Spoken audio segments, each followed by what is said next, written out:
Hey guys, this is a very early interruption from Jack the Editor to let you know that this episode is actually a video episode. So if you are listening on a podcast version like Spotify or Apple Podcasts, it might sound slightly different because we're obviously filming it using different software and we're not actually recording it. Now this will actually be applicable to the next couple of episodes as well. You're not actually losing out on any content, you're just more fun in person. As a general note as well, we are now on social media. You can follow us at NGOC Pod on Facebook and NGOC Podcast on Twitter. So give us a like, subscribe, and all that jazz. We'd also appreciate if you could subscribe on YouTube and drop us a comment on there as well. Also, if you're watching this on YouTube and you can now see me, yes, I look rough as fuck, but I don't sleep anymore. Now, on with the episode. Cheers, guys. Way, there we go. Fucking 21st century or what? Sick. I thought at first you were wearing like a really nice formal shirt for this, and then you leant back and I realised that's just a football shirt, isn't it? It's just a football shirt.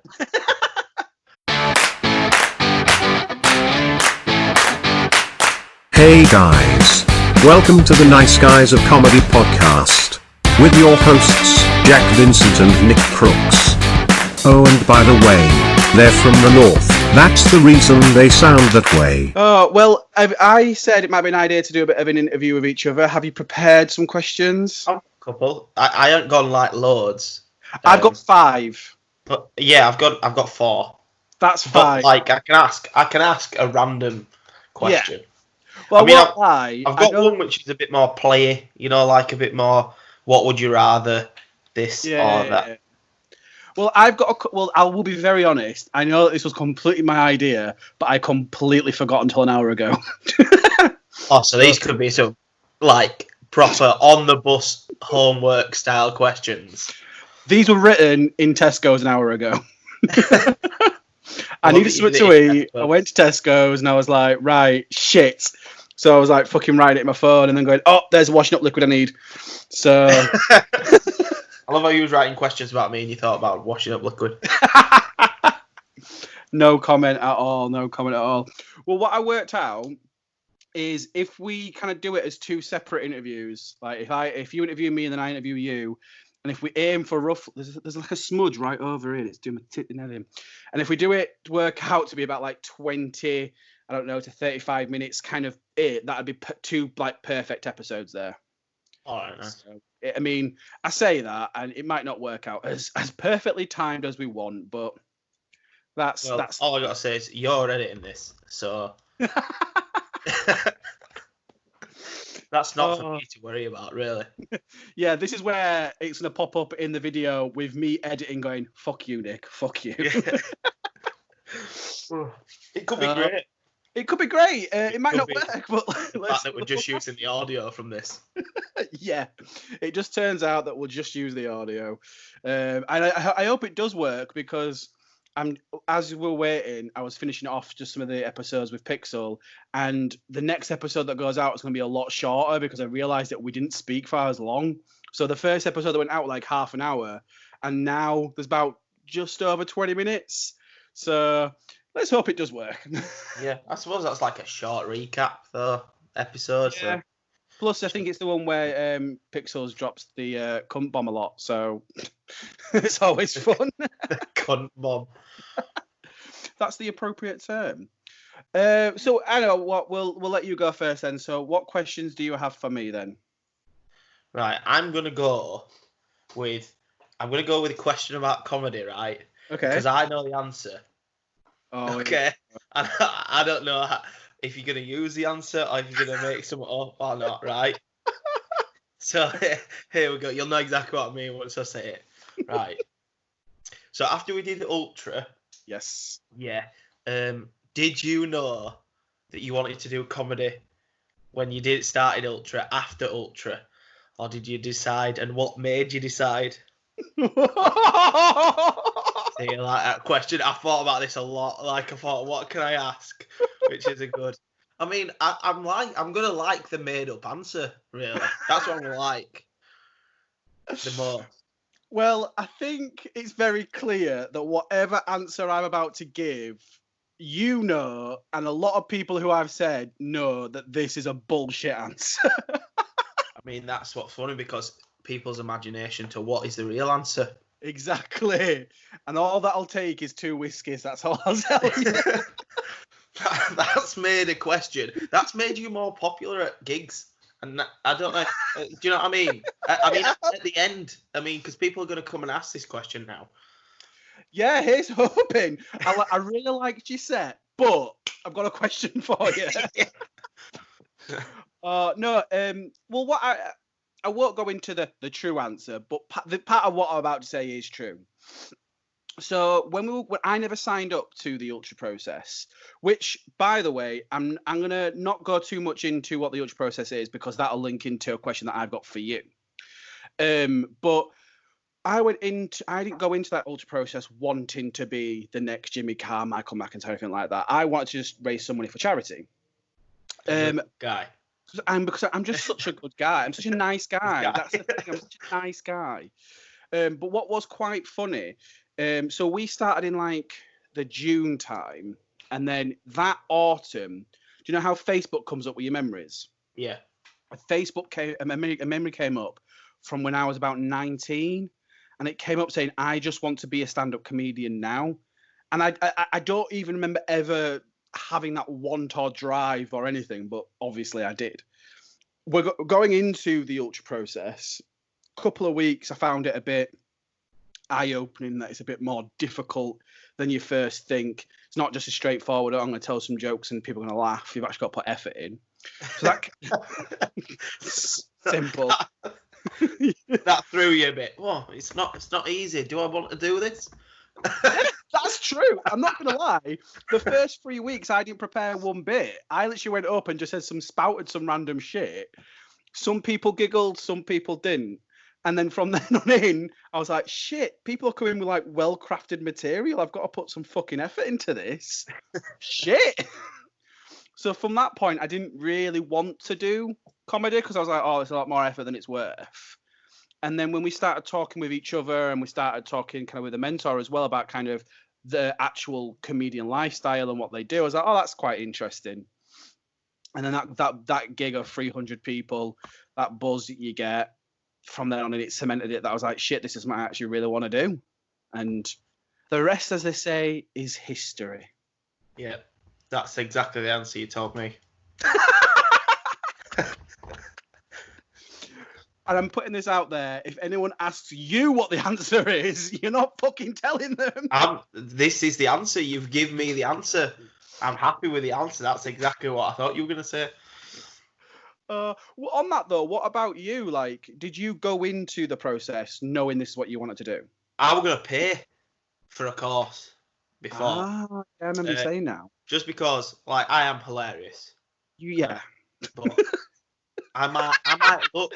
I like how you said it. Well, I am hilarious. Yeah, I might look like I'm a confident guy, but that's the bit I struggled with, is the confidence, and I think that doing the course basically helped with that.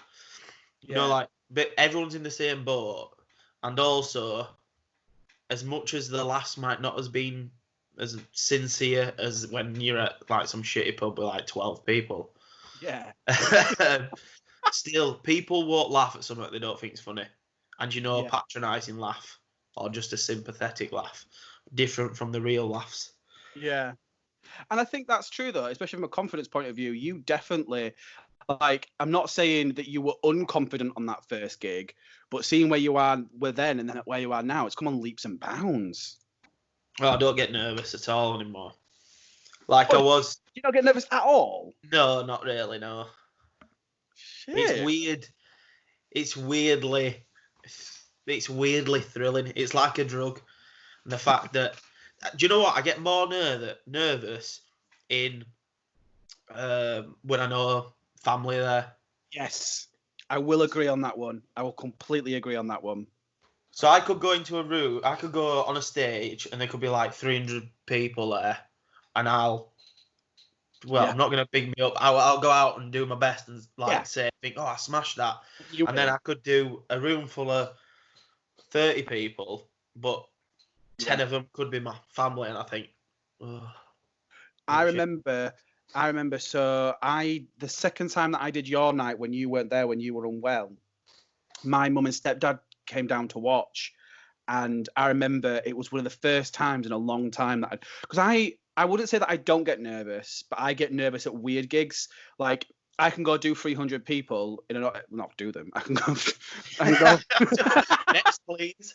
Next. I can go and have an audience of 300 people, 200 people, I'll be fine. But if you put me in a room where there's 3 people, that's when I start getting nervous. But even though your venue had, it's like it holds about 90 to 100 people. Your place. 90 people. Was it 90 people that night? Yeah, I think it was 90 people. About 90 people in. But because I knew for a fact that like there was 2 people in there who were there watching specifically for me, I was like, it really made me nervous. So I completely agree with the family bit. That is, yeah, I agree. I think if you can see him as well, that's just 10 times worse. I don't know where your mum and stepdad sat on my night, but if you could make them out, yeah, stand, you know, if it's dark and you like, even though you know them there, you're like, but if you catch their eye, you're like. Well, I remember, so at that night, I couldn't see my parents, but I could hear my mum because her laugh is just distinct. So I could hear her laugh. And I don't know, that was kind of like giving me more energy, but then also still making me a bit nervous. But very, very early on, I had a group of friends from a job that I worked at come down to watch me. And it was at a venue where it wasn't a venue built for comedy, so the stage and the lighting was shockingly bad. So I could see them, and I think I was on gig number 6, so it wasn't well-crafted stuff.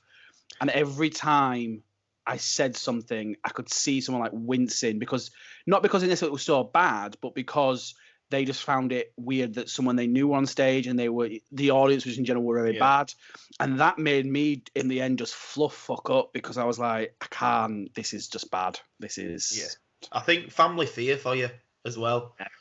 As in, like, you might be like, yeah, it doesn't matter. If I fall flat on my ass, I'm fine. But they're like, oh, you just had to go through that. Or, no, that bit didn't land right well. And you can tell from their face. And you're like, well, all right. Yeah. Chill out. Exactly. No, it's true. I'm now going to be and I do hope that people come and ask me these questions now. See, I've made you a social butterfly. Like, yeah. Oh, jeez. Go on then, what's your next one? Hang on, because my phone just fucking decided to switch itself off. Right, I'm going to ask you the one that it's not really about yourself, but I think it's a good way to determine, like, well, just traits. So I'm going to say, if you could have any superpower, what can it be? But hang on, there's things to this. You can't have like a superpower, one of them bullshit ones where you can absorb and use other people's. Oh, no. Yeah, so you just get a bog standard like superpower. So I've got a question to your question. Okay. Can I have 2 powers if it's a case that there is a fictional character who has the said 2 powers in them at one time? No. Oh. It's just like one bog standard power. Okay.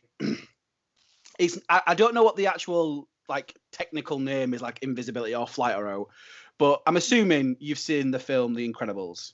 Yes. Yeah. I'm a father of 2, Jack. I've seen The Incredibles. I mean, I'm not, and I've seen them both. Well, obviously, my kids weren't born when Incredibles 1 came out. Because obviously, I'd have been about, like, what? 12. Yeah, when I was dad. I'm not making any judgments. But number 2, I wanted to go see, and I used them as an excuse. Okay? Yeah. Fine with that. I really liked, like, the power that Violet has, where she can create force fields. Yeah. I think that would be becoming a lot more useful right now, obviously. You just walk around in a bubble, a corona-free bubble. Yeah. But no, I've always had, like, whenever, like, I remember in, like, primary school, we once had to, like, write a story about a superhero and we were the hero, and that was a sort of power that I'd give, because I feel like it's a very adaptable sort of power, because one, you've got a defense straight away. It's quite a defensive power, but you can use them offensively, so you can actually fight someone. But then also, depending on, like, the ability's strength, I could fly because I could control the bubble. Yeah. Do you know what? You've thought about this a lot, and I like the thought process. Yeah. Flight's a good one. Yeah, it is, but it's very limiting. Like, I always find it weird when you're watching things like superhero things. Like in X-Men, Angel, his power is that he has wings and can fly. Great, cool, mate. Let's get you a job at British Airways. That's all you can fucking do, right? You're not going to be a great fighter. But if you have something where you can fly as part of your power, then yeah, well, your CV, you're getting a job on the main team of the X-Men. If you can just fly, you're probably like C team. Well, I don't know. Well, you can drop people. Yeah, pick people up and Yeah. but you've got to be able to get to them. Yeah, well, you're going to be quite quick, aren't you? And then you get there. I mean, they're not going to outrun you flying, are they? Well, I don't know. It depends how fast you are at flying, because I'm quite a slow runner. So do I fly at the same speed that I run? I don't know the parameters for this. You know, I won't lie. This was your question. I mean, if I had wings, they'd struggle. I'd be like a chicken. They'd struggle to get me off the ground, you know. And then I'd be like, give me a second. Let me. Once I'm gone, once I'm up, once I'm airborne, I'm like a plane. Once I've took off, I'm all right. I'm like a plane. That is the best quote. I'm like a plane. I'm up there and I'm fine. I'm pretty sure the Malaysian flight didn't think that way. I'm just putting that out there. Can you tell that I've been watching conspiracy videos during my pastimes? Yeah. To be fair, while it were up there, it were fine. It was really on the descent that it wasn't. Well, we don't found it. What about you? What would your power be? Oh, this is easy. Go on. Teleportation. Oh, 100%. okay. And this works for comedy. I thought about this heaps. It works in real life. One, because I can rob a bank if I need to. But then you're a wanted criminal because they'll be able to see you. Well, no. So you'd like wear a mask and then go rob it. Okay. I'm not going with my full face, am I? You know, no one robs a bank without a mask on. I'm just the same. Just because I can teleport in there doesn't make it any different. Okay. But not just that, because obviously I wouldn't do that. But I could go to gigs with like 10 in a minute. I could be like, you know, like gig in Liverpool. Fuck your 2-hour drive. Done it. I'm there. I could start charging people to take them back home. So you'd become a taxi service basically. Yeah. That'd be that. Okay. You thought about this in ways to earn money. As well, yeah. Well, I've got to. I'm gonna be, and also I'm gonna be a superhero. So, do you think a superhero comic would work? The times a day of working are kind of the same. Oh, I don't know. No, they're not, because people do crime in the day. What were you going to say then? Break crime? Break crime, yeah. I was going to say break the law, but then I thought, no, that doesn't sound right. But they do crime through the day. So you'd be the daytime superhero. Yeah, I'd be. So it gets to 7 o'clock, and there's a bank being robbed. You'd be like, well, I did it earlier, so it's definitely not me. You're gonna have to get someone else in on this one. I'd be called. My comic would be like, here today, gone tonight, comic, because obviously I'm a comic. Okay. Well. You know, here today, gone tonight. Have you thought of any actual jokes that you can tell using the teleportation? No. I mean, I'd just appear on stage. Bosh! Yeah. I'd be like, give me a call when you're ready. Count me in. 1, 2, 3. Hey! You're going to be there going, okay, you're getting called on now. I'll just teleport from home. I'm on the shitter, but I'll just teleport in. It's fine. Yeah, imagine if I bring the toilet with me. If I'm touching it. Bosh! But I could do that. I could be in a towel and go and show up on stage and then be like, oh, sorry, I'll be back in a sec. And then go and then appear like 10 seconds later with some pants and a t-shirt on. And be like, hey! In 10 seconds, wow, you get dressed quick. Yeah, well, like my clothes are already hung up on like a chair, aren't they? Okay. I mean, I'm ready to go. I'm not putting underwear on. I can teleport back home if I need to go out after and I need underwear. I can teleport, Jack. The possibilities are endless. They are, to be fair. Although now that anyone sees you on the stage, there's a possibility you might not be wearing underwear. No, I have to because I can't teleport in the real world. You know. Oh, okay. Just a disclaimer: in the real world, you're always wearing underwear. Yeah. Like, to be fair, I don't really like to go commando, but if I could nip home at any point, yeah, why not? Especially commando in jeans. That's a bit. Yeah. not comfortable in the slightest. I mean, my whole probably comedy outfit would change. I'd just be wearing lounge pants and this football top. Oh, that'd be sick if on stage you could just wear what you want. I mean, you can wear what you want on stage. You make it like people have signed you up for what you wear at the side of the stage. Right, we've already got someone in a funky shirt. So I'm sorry, but you're gonna have to go home and change into a formal suit, please. I feel like rocking up though, and you're wearing some like sweatshorts and a fucking vest and just an oversized hoodie. I don't think it'd really put on the best persona. Maybe it would. Yeah, I'm not gonna try it. All right, cool. What's your next one then? After you've sipped. Right, I've got one that's good as well. Okay. I hope you didn't bring any shit ones. So. Yeah, I wrote 3 good ones and 1 shit one, just to throw a shit one in. No, I've got one that I always like because people never think about it when they're a kid. What did you want to be when you were younger? Right. Okay. Now, if you ask my dad this, he's still convinced, even now at the age of 28, that I want to be a vet. Right. I once said that when I was 5. That I want to be a vet, and he had it in my head. That's all I ever wanted to be. It's not, right? Hated the idea, right? If an animal came in that had been shot, I'd just cry my eyes out. I'd be a shit vet. But this is also the same person where I watched the film Cheap by the Dozen, and then I wanted 12 kids. And then I realised, don't fucking want 12 kids. But my mum is still convinced that I want 12 kids. So... I mean, like, Cheap by the Dozen is 12 decent kids. In real life, you're bound to get at least 2 of them that are absolute cunts. Yes. 2 of them are in prison by the time they're 18. It's as easy as that, especially statistically, it's happening.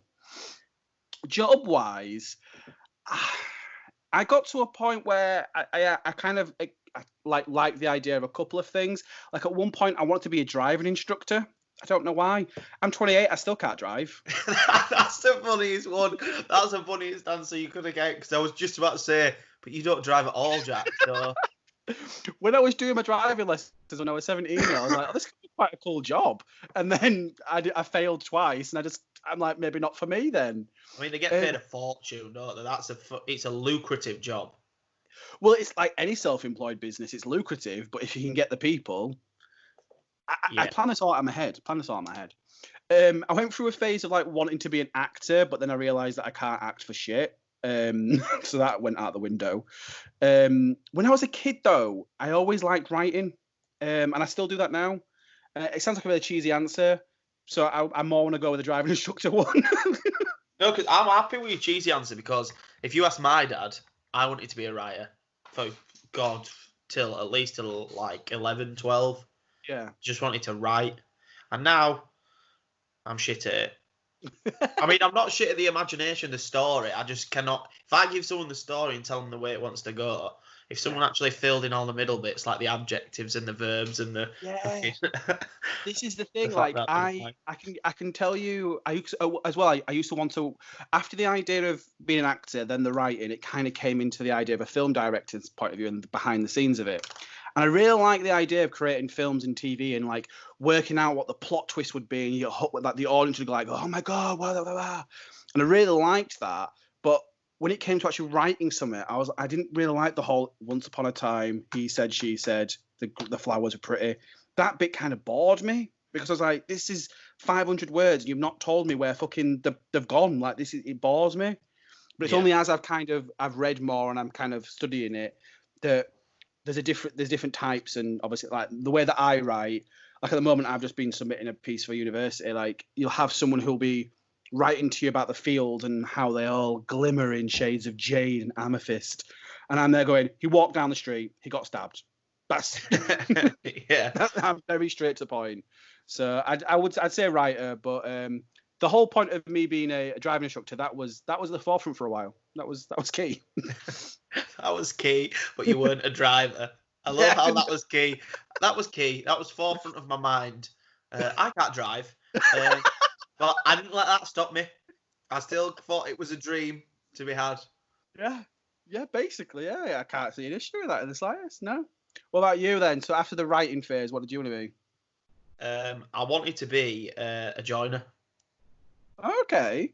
Went to college, did it, and then there was no jobs because of the fucking all the shit. You know, when building, all the builders and shit were going out and made redundant and stuff. But it just didn't happen. But yeah, I mean, I went self-employed a bit Oh, did for you? a while. Yeah, with it.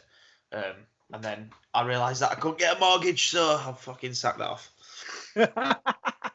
Oh, with my credit rating, I've sacked off a mortgage in a time, so I'm fine with that. It wouldn't have been too bad if I didn't already have a house before, but then when I sold my first house and we went to live back with family, Yeah. I started self-employed, and then I realised that shit, I couldn't get a mortgage. Did you? The first house that you had then, was that just you, or was that you and the missus? Me and the missus. All right. Okay. We sold it because I was going in the Navy. Okay, that's it. That's a curveball for you, isn't it? Fucking hell! Did you actually go into the Navy then? I went for the training thing, and then I hurt myself. I feel like we've had this conversation before, actually. Yeah, I remember this vaguely. So I could have gone. I could have gone. I could have gone anyway to the further training. Just that it took so long because the woman at the doctors had taken forever to send my medical records off. This is the conversation we've had. Yeah. I remember. Yeah. And then I just we'd had Lincoln by that point, and then I just didn't want to go when I got home, and I was resting, and then I put all my weight back on, which is fucking horrible. And then you were like, "Fuck it, I'm done now. I'm sacking the shit in." Yeah. I mean, I recommend it to anyone. Yeah. But also, the money is not great when you go down. I mean, they get you in the door, they give you all this. Oh, you can have this. And then when they get there, you're like, well, you need to spend like 400 quid a month to live. And I'm thinking, well, I've got a mortgage back home at the minute. So I'm spending 800 now living. Oh, shit, yeah, of course. Sneaky sins. So, yeah. Little crafty buggers. So go then, what's your last question? Is this the last question? I think I've got my last question. Let's hang on. Because I think I might have deleted the back end of it. Because I just put it on Notepad on my phone. Okay. Right. This is another comedy question. Okay. Because I like the ideas of a comedy question. Is this going to be? Are you expecting a truthful answer? Or am I lying again? No. This is a good answer because I think that seeing as how you didn't really think about doing comedy, I think it's a good answer. It's a good question for an answer that. So since you started, who would you say out of all the comedians in the known circuit would you say was the person that you would most like to become like? Okay. Like that, is that a question? Yeah. Fine. On there's like kind of two folds on this. When it comes to kind of joke style, joke themes and stuff like that, I really like. I like, because obviously I say it and I like what they say. I think me and Jed Salisbury are very similar. We talk about very similar stuff, and we talk about kind of that sort. Our themes are very, very similar. And you know, he's someone who's actually doing it as a job, which is what I think we're all aspiring to be. Yeah. As well, I really like. I saw him in Leeds at the Comedy Cabaret. Thomas Green, thought he was absolutely fantastic.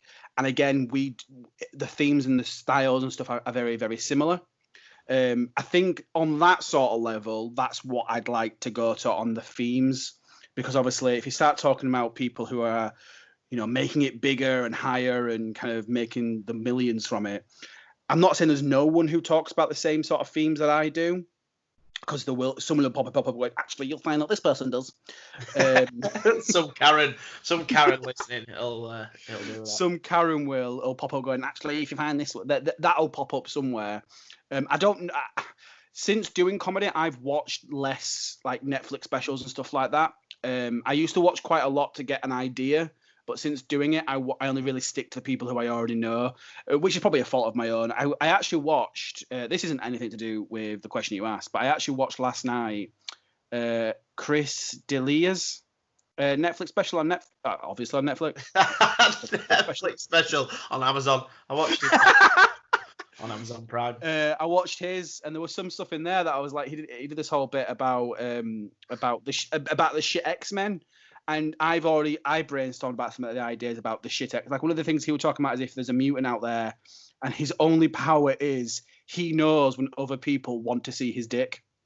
That's the power. You know, and like he's there going fighting Magneto and Professor X. Why should I recruit you? I've got a guy who can blast lasers from his eyes. Why should I take you on board? And that sort of thing's very much my humour. But yeah, I'd probably say Thomas Green and Jed Salisbury for who can come straight to mind on the circuit now. Good, what about you? Oh, no, I wasn't ready for a return. Come in. Circuit now. I don't really know. I wanted to be sort of silly. Do you know what's going to surprise you? I'm going to say this, and as much as I don't play a musical instrument, I always thought that I could be as silly as Victoria Wood. Okay. Because I just love the fact how silly and funny. I love the whole like workout, the whole thing that she puts on it. And I just thought maybe I could go down a silly but dry, because I like the fact that I'm dry. Like there's no. I think it's funnier when you like don't look like you've got any emotion to it. You just. But I wanted to be silly, like with the props that I've got, and I wanted it to just be silly. No, I think that's good. And I'd really like, because I think if you're talking about someone on that sort of level, someone who I really do like, is also kind of going on the female aspect, and I really like is Eliza Schlesinger. She's an American comic who's got a couple of specials on Netflix, and I really like kind of similar to you with Victoria Wood. I like that idea of someone who's out there doing it, but you doing it slightly differently because obviously you're a bloke. Mm-hmm. And obviously they're a woman, and I think you could go down that route, definitely being a bit sillier. Sorry, I've got the hiccups. A bit sillier, and I can see elements of it, but not the fact that, like, if someone said to you that you're fully influenced by her, I'd say no. But I can see the elements of it. It's just I wanted to be, because I've loved her for ages, but I just thought if I can be as silly as that, but then put my own twist on it, I just like the silly. I don't know what it is about it. I just like the silliness. That is something that's you've always emphasised, though, is the silliness. Because like I remember, we gigged for it a couple of times, and I remember once just turning around to you after you'd been on a set. I went, I've never realised how dry you are. Like I know you are dry, but then I remember one gig going, "Fuck me, you are so dry, and you do it so perfectly well." There's elements of that I wish I could do. It won't work for me, but it's something that you've nailed down to a T. I just think even being dry, I think people go, "Oh yeah, it's dry." Some people I didn't really like that. Like one of my friends said, "Oh, I think you should move around the stage a bit more." And it's like, well, no, because the silliness that I think is good is the fact that I have no emotion. That's the fun part of it. Is that's what you should see? Is that, you know? Do you ever find it hard being that dry though when? I've seen you on stage where you've laughed at an audience member and you've kind of almost broken that dryness but still kept it. But has there ever been times, especially when you've said something for the first time, that you've said something and gone, I really need to keep a straight face, but I really want to burst into laughter right now? Yeah, like plenty of times. One is, it happened, where was it? I think it was in Huddersfield somewhere. Yeah. But I'd said it, but it was an audience reactions to it. So it was the Freddos. So obviously that's no hidden joke now. A lot of people won't know that. So I'm not bothered about revealing it. But some bloke in the audience went, he's got Freddos taped to him. Like just out loud. But everyone could see, right? But I was midway through saying something and I laughed because I thought, everyone can see, mate. You know, no one needs to be told. But the fact you've had to shout it out and laugh at the fact that, you know, laugh but also voice it.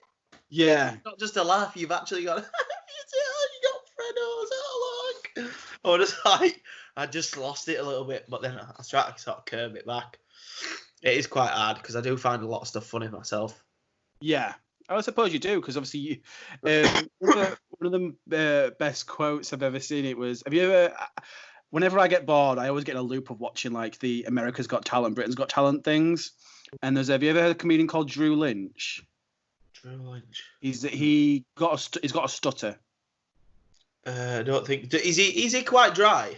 Are you going to say this? Because we've been watching some at work, and I shouldn't really say this because I should be working, but we've been watching stuff at work.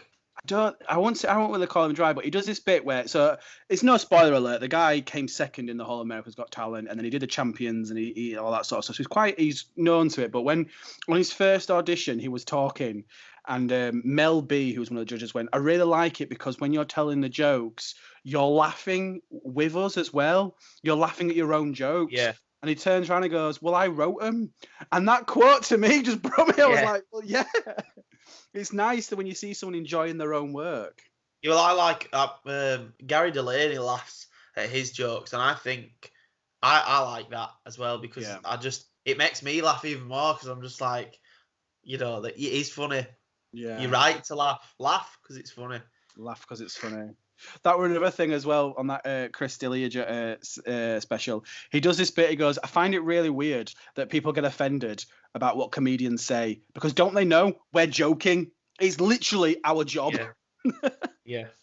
That bit made me laugh. Have you got so your last question then? If you should think of something off the cuff. Have you got some off the cuff to kind of wrap ours up? Or would you rather or? Yeah, I've got one.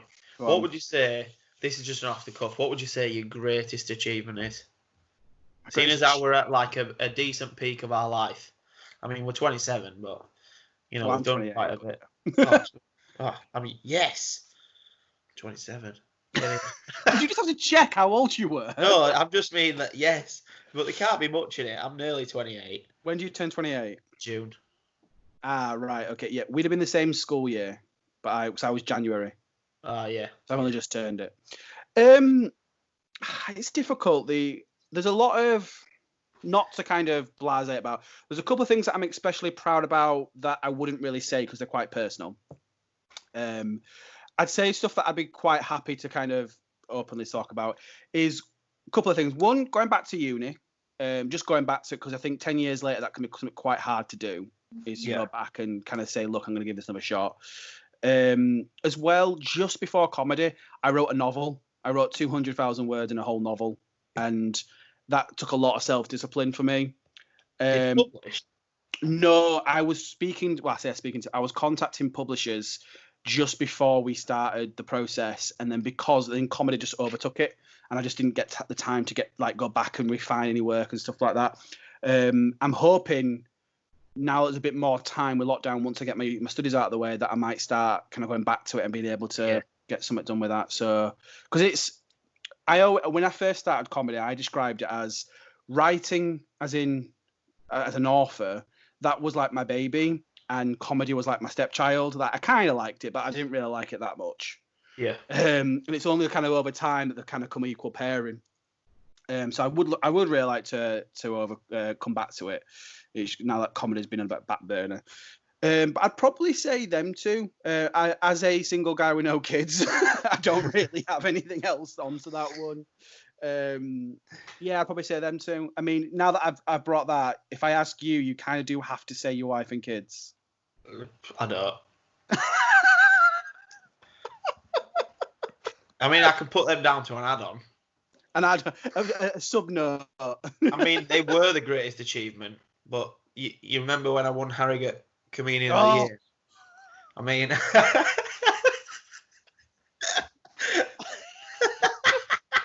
you know what makes me laugh, right? I don't know if your missus told you this, but when we did a Tiger King episode and you were talking about stuff, she messaged me. Yeah, she told me. She said, "Oh, did he tell you that I messaged him?" And I went, "No."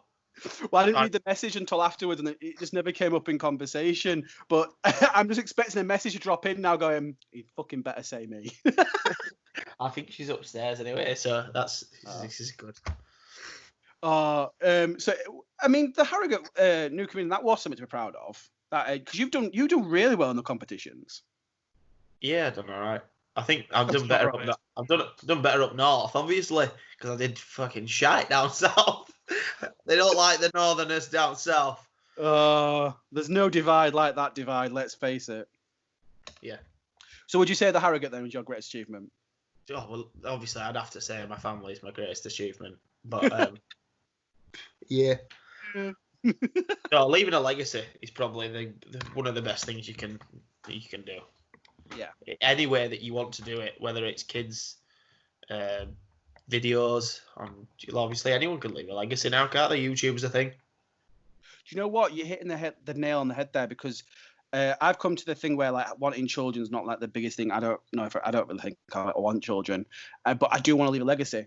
And be that a case of like writing a book and that in like 100 years, university students are studying and they're like, oh, why did he choose the colour of the curtains here? Because I wanted the blue, right? Nothing to do with how sad the character is. Because my curtains were blue and I looked at him and went, do you know what?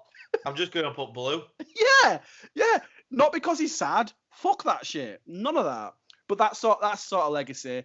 I do like the idea. I said it's kind of an in-joke with some of my friends. When I die, it was like, oh, do you want to be cremated or buried? I want a fucking tomb, right? Literally, like underground. You go down, statue of me looking regal, and then there's my coffin there, and like it's stone everywhere. No idea how I'm paying for this. That's not my problem. Well, if you wrote your book and it's successful, there you go. Pay Part for it. of my idea being is a lot of people have deathbed wishes. If I make it a deathbed wish, that's someone else's problem, not mine. Yeah, burden someone with that. Yeah. Yeah, but a tomb could be many things to someone. They could just put you in a shed. Well, that's how it became like a running joke, because my friends were like, we're gonna put you at the bottom of the garden in a shed, and then they've got some little garden gnomes when they got married. It was part of a thing. It wasn't weird, like just got married, so got some gnomes. So it was like, oh, we'll put the gnomes outside, and that's gonna be my tomb. But no, I want like a proper mausoleum style. I would like, I don't know what it'd lead to yet, but I'd like to leave some sort of like national treasure level kind of escape rooms type thing, where like one clue leads on to another clue. But I don't know what they're going to get out of it at the moment, because at the moment I'm renting a 1-2 bed flat in Huddersfield. And then at the end, it's just a picture of you going, well done, guys. Yeah. That's the only prize. There's no other prize. But you'll have the last laugh, because they'll think that it's your treasure. If you are rich and famous, and that you'd have to put, search for my lost treasure. Yes. And at the end, it's just... And a mirror. It's your face, and then a mirror going, the treasure was you. Yes. It's on. Oh. You always get that. The treasure was you. Fuck you. Fuck you. It's always nice in a film. It's always like, oh, yeah, he did. He really loved me, didn't he? You know, I was his treasure. No, anyone could have found that mirror. Anyone could have found that mirror and seen themselves and thought exactly the same thing. Yeah, I think you've basically you've manufactured my deathbed wish there, mate, and I'm gonna get it sorted. That is, yeah. I'm happy with that. I'm happy with that. Oh, rightio. That was the Nice Guys of Comedy podcast with Jack, Vincent and Nick Crooks, recording from their own home and heavily fucking edited. Follow them at I am Jack the and at Nick Crooks Comedy, why don't ya? #NiceGuys.